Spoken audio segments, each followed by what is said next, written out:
যারা সারাদিন hockey stick নিয়ে ঘুরছে আর নির্মমভাবে মানুষকে মারছে, এরা জীবনেও যাদেরকে কিচ্ছু দিতে পারবে না, ফাসাদ সৃষ্টি করা ছাড়া কিচ্ছু করতে পারবে না। দেশকে, জাতিকে এবং উম্মাকে যদি এগিয়ে নিতে হয় শুধু মুসলিম যুবকরাই পারবে ইনশাআল্লাহ। এবং কারা পারবে? যারা অন্য ধর্মের মানুষ কিন্তু মনটা স্বচ্ছ সৎ, তারাও পারবে। যাদের মনে সততা আছে অন্য ধর্মের হলেও তারা পারবে ইনশাআল্লাহ। যার মনে সততা নাই সে পারবে না। করাপ্টেড, দুর্নীতিপূর্ণ মন নিয়ে কখনো দেশের খেদমত, জাতির খেদমত করা যায় না। বাংলাদেশের সবচেয়ে বড় সমস্যা দুর্নীতি। বাংলাদেশের 1 নম্বর সমস্যা দুর্নীতি। দুর্নীতি যদি না থাকতো আর সমস্ত কালো টাকা যদি সাদা করা যেত, বাংলাদেশের মানুষকে আজকে না খেয়ে মরতে হতো। 65% মানুষকে আজকে এই খাবারের সংকটে ভুগতে হতো না। সামনের দিনগুলো কঠিন হবে, ভয়াবহ হবে, এটা সবাই বুঝতে পারছে। অথচ শুধু আপনারা স্বপ্ন মাঝে মাঝে দেখেন, সত্য হয় কি হয় না? মুমিনের স্বপ্ন সত্যি হবে কি হবে না? আখিরুজ জামানে মুমিনের স্বপ্ন বেশি বেশি সত্য হবে। তো সত্য স্বপ্নের কি ব্যাখ্যা দিবেন? কোনো ব্যাখ্যা নাই। আপনি কি জান্নাত জাহান্নাম দেখেছেন? দেখেন নাই। মিজান পুলসিরাত দেখেছেন? রূহ, আপনার শরীরে একটা রূহ আছে, আত্মা, এটা কি দেখেছেন? এখন এই যে বিষয়গুলো দেখা যায় না, আধ্যাত্মিকত্ব, বারাকা, আল্লাহর নূর, কবরের আযাব, পরকাল, ফেরেশতা, জিন জাতি, তো এগুলোকে আমরা তো বাহ্যিক জ্ঞান দিয়ে ব্যাখ্যা করতে পারবো না। পারবো? তাই বলে কি এগুলোর অস্তিত্ব নাই? বলেন, এগুলোর অস্তিত্ব আছে কি নাই? যদি এগুলোর অস্তিত্ব কেউ বিজ্ঞান দিয়ে প্রমাণ করতে চায় পারবে? যুক্তি দিয়ে প্রমাণ করতে চাইলে পারবে?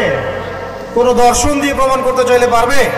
পারবে না। তাহলে এখানে একটা বিষয় হচ্ছে, আল্লাহর পক্ষ থেকে যা নাজিল হয়েছে চোখ বন্ধ করে বিশ্বাস করতে হবে। এখন এই চোখ বন্ধ করে বিশ্বাস করলে পরে মানুষ আপনাকে বলবে ধর্মান্ধ। কি বলবে? এবং ইসলামের এই মৌলিক বিষয়গুলোকে যদি আপনি চোখ বন্ধ করে মেনে চলেন, এখনকার বিশ্বের মানুষ আপনাকে বলবে আপনি মৌলবাদী। এখন আপনি বলেন, ইসলামের মৌলিক বিষয়গুলোকে মেনে না চললে কি কেউ মুসলিম হতে পারবে কিনা? পারবে? তাহলে পরিপূর্ণ মুসলিম হতে হলে আমাকে মৌলবাদী হতে হচ্ছে কিনা? আমি এটা দিয়ে কি বুঝাচ্ছি? বুঝাচ্ছি আল্লাহ পাকের নাজিল করা প্রতিটা বিষয়কে চোখ বন্ধ করে মানতে হবে। কিছু বিষয় আমার বুঝে আসবে, কিছু বিষয় আমার বুঝে নাও আসতে পারে। এখন যতগুলো বিষয় বললাম একটাও কি ব্যাখ্যা করতে পারবেন? কিন্তু এগুলো আপনাকে মানতেই হচ্ছে, কারণ আপনি মুসলিম। আল্লাহ বলেছেন, রাসূল বলেছেন, আমি মেনেছি। কারণ আমার জ্ঞান কি আল্লাহ এবং তার রাসূলের জ্ঞানের চেয়ে বেশি না কম? এই পুরো মহাবিশ্ব যিনি পরিচালনা করছেন তার জ্ঞান বেশি না আমার জ্ঞান বেশি? এই পুরো মহাবিশ্বে শত কোটি গ্যালাক্সি আছে, এক একটা গ্যালাক্সিতে হাজার হাজার সৌরজগৎ আছে। এরকম শত সহস্র গ্যালাক্সি নিয়ে একটা আসমান গঠিত হয়। এরকম 7টা মহাদেশ আছে, সরি 7টা মহাবিশ্ব আছে। এই 7 মহাবিশ্বের উপরে আছে কুরসি, ওয়াসিআ কুরসিয়ুহুস সামাওয়াতি ওয়াল আরদ। তার উপরে আছে মহাসাগর, যার গভীরতা 500 বছরের পথ। তার উপরে আছে আল্লাহ রাব্বুল আলামিনের আরশে আজিম। আল্লাহ রাব্বুল আলামিন এই আরশের উপর সমুন্নত। সেই মহান আল্লাহকে আমরা বলি আল্লাহু আকবার। কি বলি? এই যে আল্লাহু আকবারের মর্ম বুঝলেন? এখন এই বিশাল সত্তা আল্লাহু আকবার, আল্লাহ পাক সবচেয়ে বড়, এই সর্বোচ্চ সত্তার জ্ঞান বেশি না আমার জ্ঞান বেশি? তার পক্ষ থেকে যখন কোরআন এবং হাদিস নাজিল হচ্ছে, আমাকে তো চোখ বন্ধ করেই মানতে হবে, নাকি আমি যুক্তি দিব? হ্যাঁ, কিছু বিষয় আমার বুঝে আসবে, কিছু বিষয় আমার বুঝে নাও আসতে পারে। কিছু বিষয় আমি সায়েন্স দিয়ে প্রমাণ করতে পারবো, কিছু নাও পারতে পারি। কিছু আমি দর্শন দিয়ে প্রমাণ করতে পারবো, কিছু নাও পারতে পারি।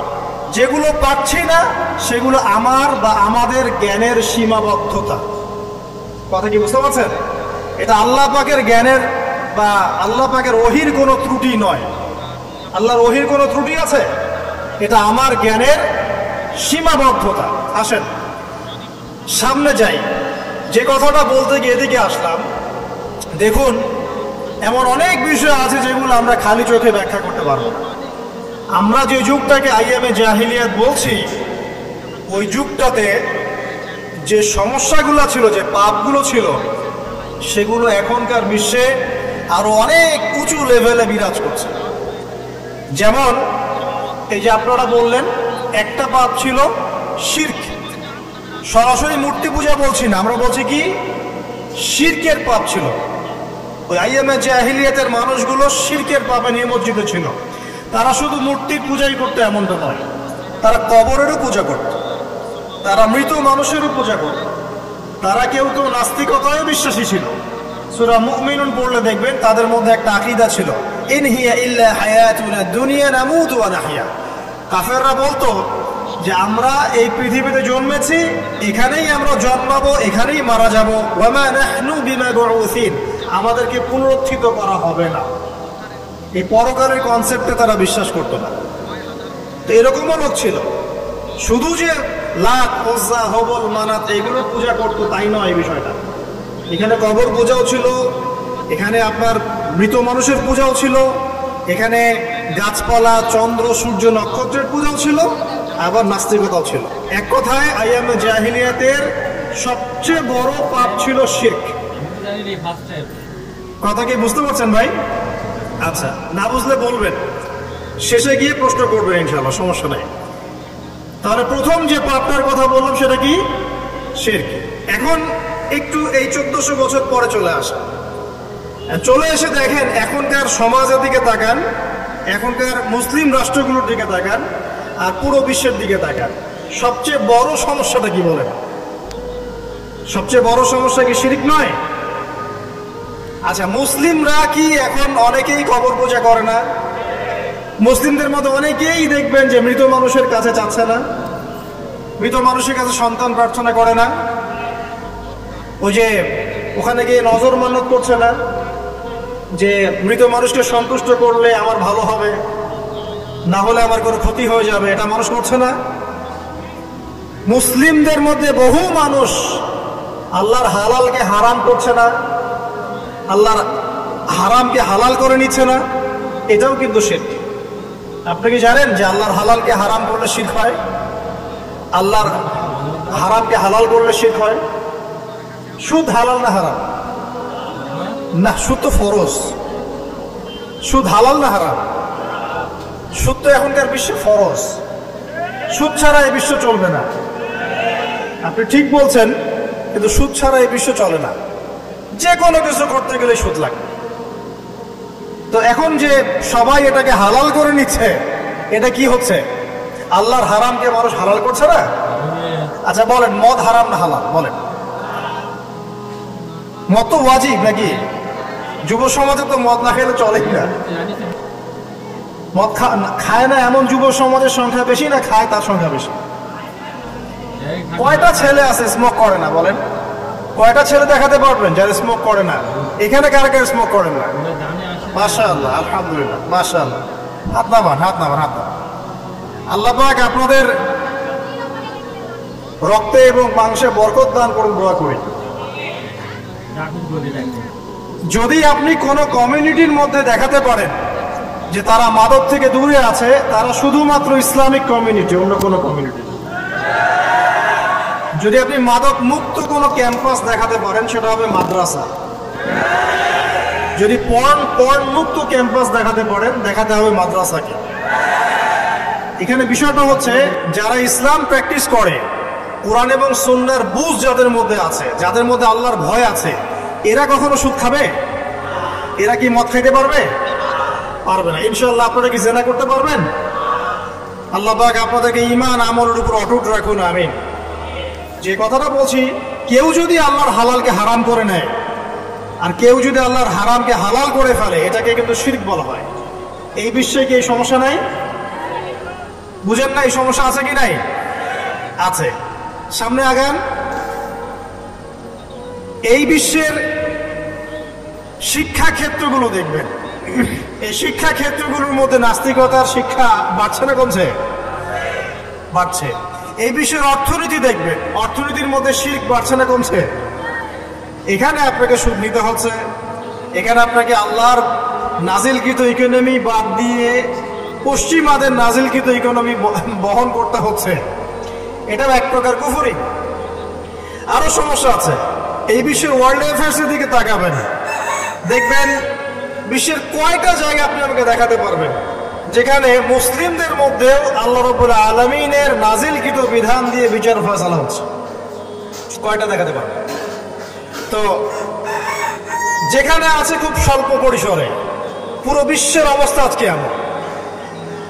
পর্নোগ্রাফি হালাল না হারাম? পশ্চিমা সংস্কৃতির মধ্য দিয়ে এটা সারা বিশ্বে ছড়িয়ে দেওয়া হয়েছে। মানুষ এখন এটাকে available part of our life এটা মনে করছে, common part of our life. পর্দা হালাল না হারাম? বলেন, পর্দা না করাটা হারাম না হালাল? আচ্ছা, এখন দেখেন, মিডিয়া বলেন, প্রিন্ট মিডিয়া বলেন, ইলেকট্রনিক মিডিয়া বলেন, বিভিন্ন প্রযুক্তিগত উন্নয়নের মধ্য দিয়ে নগ্নতাকে প্রমোট করা হচ্ছে কি হচ্ছে না? বলেন, হচ্ছে কি হচ্ছে না? এখন কি কাপড় খোলার দিকে মানুষ বেশি আগ্রহী না পরার দিকে? দেখবেন ইসলামের বুঝ যাদের মধ্যে নাই, এরা কাপড় খুলতে যাচ্ছে এখন। আর আমি আপনাদেরকে বলি, আগের লেকচারগুলোতে বলেছি, এই পুরো মহাবিশ্বে আমাদের বাবা আর মা আদম এবং হাওয়া আলাইহিস সালাম তাদের গা থেকে পোশাকটা খুলে ফেলেছিল কে জানেন? কে? ইবলিস। যখনই তারা গাছের কাছে গেলেন তখন কি হলো? ফালাম্মা যাকা আশ-শাজারা বাদাত লাহুমা সাওয়াতিহিমা। যখনই তারা গাছের কাছে গেলেন তাদের কাপড় খুলে পড়ে গেল। তাহলে পুরো মহাবিশ্বে আমাদের পিতামাতাকে নগ্ন করে দিয়েছে কে? ইবলিস, শয়তান। তাহলে এখন পৃথিবীতে যারা মুসলিমদেরকে বা অমুসলিমদেরকে, পুরো মানবতাকে যারা নগ্ন করতে চাচ্ছে, এরা কার এজেন্ট? এরা কার এজেন্টটা বাস্তবায়ন করছে? এটা কি বুঝতে বাকি থাকে? আমি কথাগুলো বানিয়ে বলি নাই, সূরা আরাফ পড়েন, দেখবেন সব লেখা আছে। আসেন, এক কথায় বলতে চাচ্ছি, ওই সময়কার যে শিরকটা শুধুমাত্র মক্কায় সীমাবদ্ধ ছিল, এখনকার শিরকটা গ্লোবালাইজেশন হয়েছে, পুরো দেশে দেশে দেশে শিরক ছড়িয়ে পড়েছে। আসেন, ওই সময় আরেকটা বড় পাপ ছিল, যেটাই যে এক ভাই বলল, সেটা হলো রিবা। রিবা, রিবা মানে কি? সুদ। রিবা মানে সুদ, জানেন তো? আর সুদ তো ফরজ নাকি ভাই? আচ্ছা, এমন কোন গ্রাম নাই বাংলাদেশে যেখানে সুদ নাই, আর বিশ্বের এমন কোন দেশ নাই যেখানে সুদ নাই। আর এই যুগের কথাই নবী সাল্লাল্লাহু আলাইহি ওয়াসাল্লাম হয়তোবা বলেছিলেন, আল্লাহু আ'লাম, আল্লাহ ভালো জানেন, যে এমন একটা যুগ আসবে যে যুগে ম্যাক্সিমামই সুদখোর হবে। যে ব্যক্তি সুদের ছিটাফোঁটা, মানে সুদের পাপ থেকে বেঁচে থাকতে চাইবে, ওর গায়েও গিয়ে সুদের ছিটাফোঁটা গিয়ে লাগবে। এটা সেই যুগ না? আপনি বুঝতে পারছেন না হয়তো, এটা সেই যুগ। আপনি মনে করছেন দাড়ি, টুপি, পাগড়ি, জুব্বা মাশাআল্লাহ সব লাগাই দিছি, হ্যাঁ, বাইরে একটা সাইনবোর্ড আছে, আমি মৌলবী, আল্লামা, আমি একজন দায়ী বক্তা, কিন্তু সুদের যে ওই ছিটাফোঁটা, এটা আপনার কাছে আমার কাছেও আছে, হয়তো আপনি বুঝতে পারছেন না। কখন বুঝবেন? যখন ইসলামিক অর্থনীতির বইগুলো পড়তে পারবেন।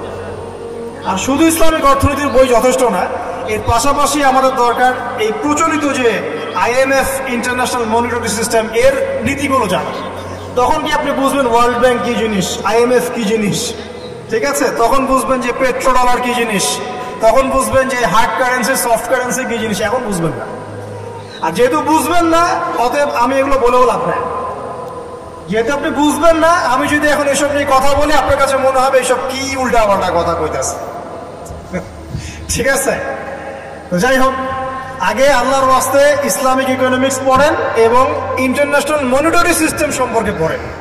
প্রত্যেক স্টেটের প্রধান যারা আছেন তারা জানেন যে ওয়ার্ল্ড ব্যাংক কি জিনিস, তারা জানেন IMF কি জিনিস। ঋণের এমনি এমনি কোনো কান্ট্রিকে তারা ঋণ দিবে না, একটা বিশাল বড় সুদের জালে ওদেরকে ফেলবে, তারপর জনগণের রক্ত চুষে সুদ শোধ করতে হবে। আর যারা পারবে না, ওরা যে শ্রীলঙ্কার মতো দেউলিয়া হয়ে যাবে। ও কেন দেউলিয়া হয়ে গেছে? বিকজ ও ঋণ শোধ করতে পারছে না, বাস দেউলিয়া। তো যাই হোক, পড়াশোনা করেন। আমি একজন স্কলারের নাম বলে দেই, এক লেকচারে তো সব বলে দেওয়া সম্ভব না। সম্ভব? আমি রাস্তা দেখাচ্ছি আপনাদেরকে। আপনারা আল্লামা তকি উসমানীর বইগুলো পড়েন, নাম শুনেছেন? আচ্ছা, নাকি এখন বলবেন যে উনি তো হানাফি মাযহাবের, আমি তো আহলে হাদিস পড়বো না, এটা বলবেন নাকি? আল্লামা তকি উসমানী এই বিশ্বের সবচেয়ে বড় আলেমদের একজন। আল্লামা তাকি উসমানী এই বিশ্বের সবচেয়ে রিনাউন্ড আলেমদের একজন। তার ইসলামিক অর্থনীতির যে পুরো সিরিজ আছে, আল্লাহর ওয়াস্তে বাসায় গিয়ে একবার পড়ে দেখেন অর্থনীতি কি জিনিস, আপনি কিসের উপর দাঁড়িয়ে আছেন। পড়া যাবে না ইনশাআল্লাহ? আপনি তাকে ভালো যদি নাও বাসেন তাও পড়ে দেখেন। মনে করেন আপনি একটা কমিউনিটির মধ্যে আছেন বা একটা সংগঠনে আছেন বা একটা ঘরানার মধ্যে আছেন, তাহলে কি অন্য ঘরানার বইপত্র পড়া যাবে না? হারাম হয়ে গেছে নাকি? এই যে সংকীর্ণ মানসিকতা থাকলে ভাই হেদায়েত পাওয়া যাবে না। আর আপনি যে মনে করছেন আমি একদম হকের উপর আছি, আপনি সঠিক পথে আছেন ঠিকই, তবে এটা সঠিক ভুল পথ। কথা বুঝতে পারছেন না? আপনি মনে করছেন যে আমি একদম চূড়ান্ত সঠিক বিষয়ের উপর আছি। হ্যাঁ, আপনি সঠিক বিষয়ের উপর আছেন ঠিকই, বাট আপনি সহি একটা ভুল পথে আছেন। এটা বুঝবেন পরে, যখন জ্ঞানের পরিধি বাড়তে থাকবে তখন বুঝবেন যে সহি পথ কোনটা, সহি ভুল পথ কোনটা। মুসলিমদের মধ্যে ফাটল সৃষ্টি করে জান্নাতে যাওয়া যায় না। যায়? পুরো মুসলিমরা একটা উম্মাহ, এবং যারাই মুসলিম উম্মার মধ্যে ফাটল সৃষ্টি করতে চায় এরা উম্মার বন্ধু নয়, শত্রু। মুসলিম উম্মার মধ্যে কোনো ফাটল সৃষ্টি করবেন না। সবার মাঝখানে হৃদ্যতা, ভালোবাসার বন্ধন থাকবে। যদি বিভিন্ন ধর্মের মানুষ একসাথে বসবাস করতে পারে একটা দেশে, তাহলে বিভিন্ন তরিকা এবং মাযহাবের মানুষও একসাথে থাকতে পারবে একটা দেশে ইনশাআল্লাহ। আমরা আমাদের মাঝে ইখতিলাফি বিষয় থাকতে পারে, কিন্তু দিন শেষে আমরা সবাই মুসলিম ইনশাআল্লাহ। দিন শেষে ইসলামের জন্য দাঁড়াতে হলে দল, মত, মাযহাব, তরিকা নির্বিশেষে সবাই একসাথে দাঁড়াবে ইনশাআল্লাহ। আল্লাহ পাক আমাদের হৃদয়টাকে প্রশস্ত করুন, আমিন। জাহেলিয়াতের 2 নম্বর সমস্যা ছিল রিবা। এই রিবা সম্পর্কে আগে বলি যে এখন আল্লাহ পাক কি বলেছেন। আল্লাহ পাক বলছেন যে ইয়ামহাকুল্লাহু রিবা ওয়া ইউরবিস সাদাকাত। আপনি যদি দান সদকা করেন, যাকাত দেন, যাকাত ভিত্তিক অর্থনীতি চালু করেন, আল্লাহ পাক আপনার সম্পদকে বাড়িয়ে দিবেন ইনশাআল্লাহ। আর আপনি যদি রিবার মধ্যে যান, আল্লাহর বক্তব্য হচ্ছে, এটা আমার কথা না, আল্লাহ পাক বলছেন আপনার সম্পদ সংকুচিত হয়ে আসবে। এখন আপনার ডিসিশন, আপনি কি করতে চান করতে পারেন, আমাদের কিচ্ছু বলার নেই। লাকুম দীনুকুম ওয়ালিয়া দিন। আপনার বুঝ আপনার, আপনার দিন আপনার, আমার দিন আমার। আল্লাহ বলছেন ফাযাক্কির ইন্নামা আনতা মুযাক্কির। উপদেশ দাও তুমি, তুমি উপদেশ দাতা। লাস্তা আলাইহিম বিমুসাইতির, কারো প্রতি তুমি দারোগা নও। আল্লাহ বলছেন আপনি শুনে থাকলে সম্পদ সংকুচিত হবে, যদি ছেড়ে দেন, যাকাত দেন, ব্যবসা ভিত্তিক ইকোনমি চালান, আপনার সম্পদ বাড়বে ইনশাআল্লাহ। কি করবেন, ডিসিশন কার? আপনার।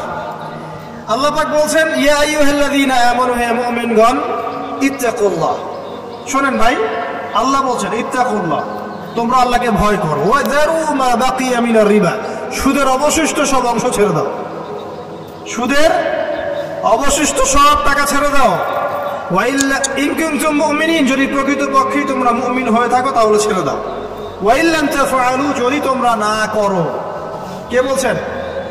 আল্লাহ। যদি তোমরা এটা না করো তাহলে আল্লাহ কি বলছেন? ফাআযানু বিহারবিন মিনাল্লাহি ওয়া রাসূল, আল্লাহ এবং তার রাসূলের সাথে যুদ্ধের ঘোষণা শুনে রাখো। এটা কার কথা? এখন আপনি যদি চান আল্লাহর পক্ষে যুদ্ধ করতে পারেন, আপনি চাইলে আল্লাহ এবং তার রাসূলের বিপক্ষেও যুদ্ধ করতে পারেন। আপনাকে কি বাধা দিবে? দিবে না। ডিসিশন কার? ডিসিশন আপনার। নবী সাল্লাল্লাহু আলাইহি ওয়াসাল্লাম আরো বলেছেন যে, আপনারা জানেন হাদিসটা, নতুন কোন হাদিস বলছি না, আপনারা জানেন, প্রত্যেক আলেম জানেন, প্রত্যেক মাযহাবের ইমাম জানেন। কি সেটা? যে সুদের পাপের 70 বা 73টা শাখা আছে। কয়টা? 73 বা 70টা শাখা আছে। তার সবচেয়ে নিম্ন শাখা হচ্ছে নিজের মাকে বিয়ে করা।